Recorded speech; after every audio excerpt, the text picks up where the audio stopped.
system and in cooperation with broadcasters in your area.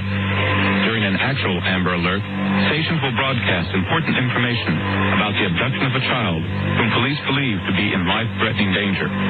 This concludes this test of the statewide EAS Amber Alert system.